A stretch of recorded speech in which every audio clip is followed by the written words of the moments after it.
And I'd like to welcome back to us, always good to have Joe Rupp on, of the Newport Harbor Orchid Society, coming up this weekend, Friday, Saturday, and Sunday at Westminster Mall. They'll be having their expo, show, and sale. It's a wonderful event. Joe, welcome back. Always good to see you. Glad to be here. And it's even better when you bring along these beautiful orchids. So let's start out first. Let's go talk about the expo and sale that's coming on this weekend at Westminster Mall. The show is Friday, Saturday, and Sunday, from I think 10 to 9 on Friday, and then 10 to 8 on Saturday, and 11 to 6 on Sunday. We have orchid repotting classes or orchid potting classes every day at 2 p.m. and people can go home with a free orchid, and they'll learn how to pot an orchid. Oops. Somebody's calling to pot an orchid right now. Sorry. And that's something I could use to learn how to repot an orchid. Because I'll be honest with you, I have a few on my windowsill about, the pots are a little smaller than this. And I'm always confused, like when they get to a certain size, like, with other plants that I have in the house or outside, I kind of know, well, you repot it in a bigger pot.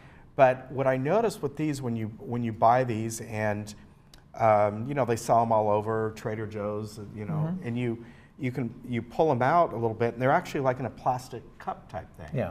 At least the ones that I get. Those are traditionally designed to just to pot the orchid to get it to grow, and then I expect that eventually it'll outgrow the pot that it's in. Okay, that's good to know. Most of those plants that are potted from Trader Joe's, for example, are potted in moss. And so they stay moist for a long time, but they're plants that eventually will need to be repotted. So, well, let me ask you on that. What kind of soil do they need? Like, if I'm going to go to a nursery or go to Lowe's or something, do I look for cactus soil? Do I look for moss? Most of my plants are planted in orchid bark. There are various sizes of it. There's small, medium, and large. There's seedling bark. And depending upon the type of plant and the size of the plant, that would determine whether you're going to use the large orchid bark. This one is planted in kind of a medium style bark. Okay. Is there any way to show? So bark, is that, you buy these, I've seen sometimes you buy these little pucks of like coconut bark and things like that. You give it water and they kind of expand. Is that what that basically is? No, orchid bark is typically fir bark. It's, fir bark. It comes from not pine trees because they have so much sap, but you'll find fir trees. Wow. That kind of bark typically is the most common form of potting media. There are some plants that prefer to be kept moist, and so they're grown in sphagnum moss.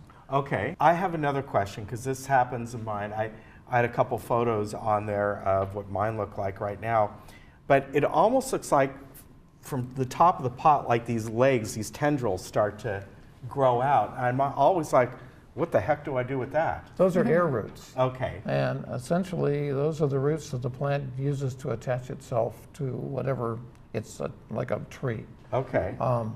But it produces those roots. You don't want to cut those off because they do provide a way for the plant to get nourishment. Yeah. Oh, okay. Okay, cool. Yeah, but they'll grow out this way and start going So there's your pictures. So the one on the right, I asked you if you doctored that up because that is the most amazing color. No, not the the background I got online somewhere. No, but look at the the color two of the others. pictures, No, and I looked up. I flowers. would say if you looked at those 3 weeks ago, they were just sticks, and I gave them some orchid fertilizer, and all of a sudden I looked up yesterday, and it was almost like serendipity because I looked up and I go, wow, I got to take pictures of this. Joe's coming on, and it was just one of them is still basically sticks, but Oh, and it'll open up. I'm no expert, believe me. I'm just like, whoa. Well, let's talk about this one because I love this one. It's totally different than what I've normally seen. This little plant it's an Australian Dendrobium. It is a hybrid between probably what they call a Kingianum and another type of red orchid. These are very fragrant when it gets warmer. Like if the sun were out and it was a warm day, these become extremely fragrant. Varieties of this plant, some of them get huge. Okay. But this is a cross between a speciosum and a kingianum, I believe. And it'll pretty much stay that size. Okay. They just get bushier. Okay. But they do produce an abundance of flowers. And they're easy to grow. They like a lot of light. Okay. They like to go through kind of a dry period in the winter. In fact, this one I didn't water it for probably about 2 months. From the end of November till just recently when it started producing the flower spikes. Because what you try to do with orchids, if you can, is try to mimic how they grow in nature. Okay. And if you can do that, you're likely to be rewarded with a lot of flowers. Right. And in nature, in Australia, these plants tend to go through a very dry period where they grow in nature. So that's good to know. And I have some plants at home. I think I brought one a couple of years ago, a phragmipedium, which is called a slipper orchid. And that plant needs to be it needs to be watered almost every day because they grow in a very, very wet climate. It just depends. So it depends on what kind of orchid you have. Now, the ones that these are Phalaenopsis, is that right? What I have, and that's what you usually find, you know, like at the market at Trader Joe's, because I always say Trader Joe's because they always have a whole bunch of them. Is that the most common, easy to grow? It is probably the most popular. Okay. It's the easiest to grow.